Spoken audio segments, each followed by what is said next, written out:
বন্ধুসকল, আজি মই আলোচনা কৰিম পটলৰ খেতিৰ বিষয়ে। আজি মোৰ আলোচনাৰ বিষয়টো অলপ অইন ধৰণৰ হ'ব। আজি মই হাইব্ৰিড জাতৰ পটলৰ খেতিৰ বিষয়ে থুলমূলভাৱে আলোচনা কৰিবলৈ গৈ আছোঁ। তো ইফালে হোণ্ডাই দি পানী দি আছে, কোনো কথা নাই। তো ইফালে আপোনালোকে নিশ্চয় চাব পাৰিছে পটলৰ শিপাখিনি লগোৱা হৈছে হাইব্ৰিড জাতৰ পটলৰ। আজি এই হাইব্ৰিড জাতৰ পটলৰ শিপাখিনি কেনেকৈ লগাব লাগে, তো 2ৰ পৰা 3জন দাদাই মোক কমেণ্ট কৰিছে যে দাদা পটলৰ শিপা কেনেকৈ লগাব লাগে আৰু কি ধৰণৰ যতন কৰিলে অলপ কেইদিনৰ ভিতৰতে পটলৰ গছখিনি তাৰমানে মুকুট মেলিব আৰু অতি সোনকালে গৈ চাং পাব, সবিশেষ আলোচনা কৰিবলৈ গৈছে। তাৰ কাৰণে মই আজি নতুন ভিডিঅ' আপোনালোকৰ দিবৰ কাৰণে প্ৰস্তুতি লৈছোঁ। তো আপোনালোকৰ সহায় সহযোগিতা লৈ মই আজি এই পটলৰ খেতিৰ নতুন ভিডিঅ' দিবলৈ গৈ আছোঁ। তো আপোনালোকে যদি মোৰ চেনেলৰ নতুন হৈ আছে তেনেহ'লে মোৰ চেনেলখন ছাবস্ক্ৰাইব কৰি ল'ব আৰু কাষত থকা বেল আইকনখন অন কৰিব। এনেকুৱা ধৰণৰ নতুন নতুন ভিডিঅ' নটিফিকেশ্যন আপোনালোকে অলৰেডি পাই থাকিব। তো কথা হ'ল, প্ৰথম অৱস্থাত আপোনালোকে পটলৰ শিপা আপোনালোকে সংগ্ৰহ কৰিব আৰু যদি নাই তেনেহ'লে মোক কণ্টেক্ট কৰক। মই আপোনালোকক যেনে তেনে আপোনালোকক দিবৰ কাৰণে প্ৰস্তুতি আছোঁ। আৰু মোৰ মোবাইল নাম্বাৰ 24 ঘণ্টাই আপোনালোকে যদি মোক ফোন মাৰে মোক পাব, কোনো কথা নাই।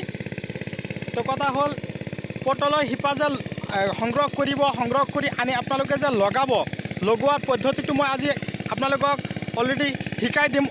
বহুতেই নাজানে যে পটলৰ শিপাখিনি কেনেকৈ লগাব লাগে আৰু কি ধৰণৰ যতন কৰিলে অতি সোনকালে গছ গজাই উঠাব পাৰি।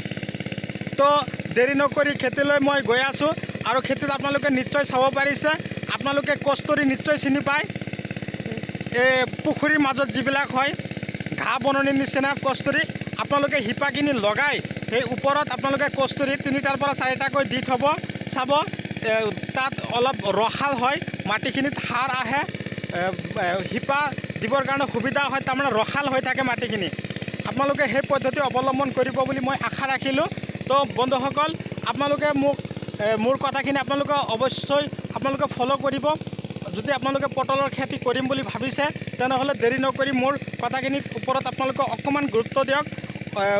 95% মানুহেই নাজানে যে পটলৰ শিপা কেনেকৈ লগালে আৰু কি পদ্ধতি অৱলম্বন কৰিলে অতি সোনকালে গছত আমি উঠাব পাৰোঁ। তো আৰম্ভ কৰা যাওক।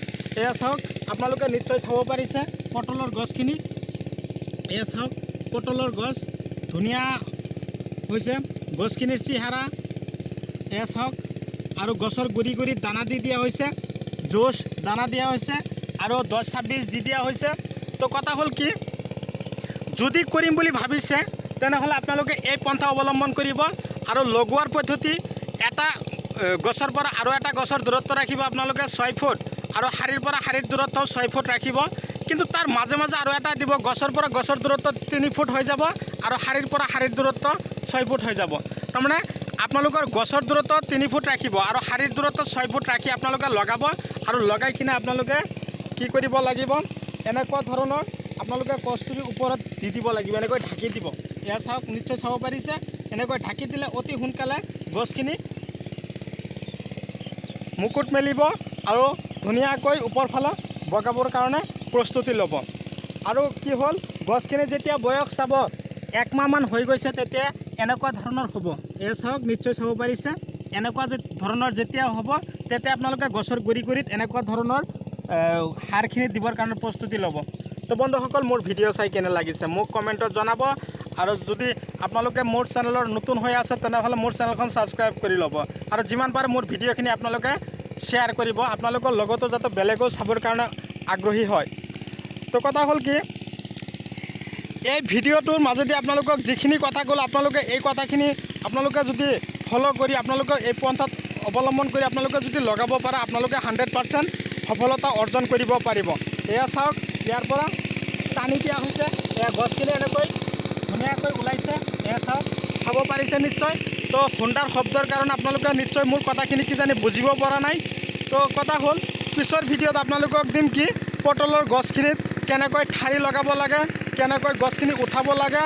আৰু পটলৰ খেতি কৰিবৰ কাৰণে আপোনালোকে বিশেষকৈ এই গছখিনিত আপোনালোকে অন্ততঃ ৰাসায়নিক সাৰ অলপ কমকৈ খটাব।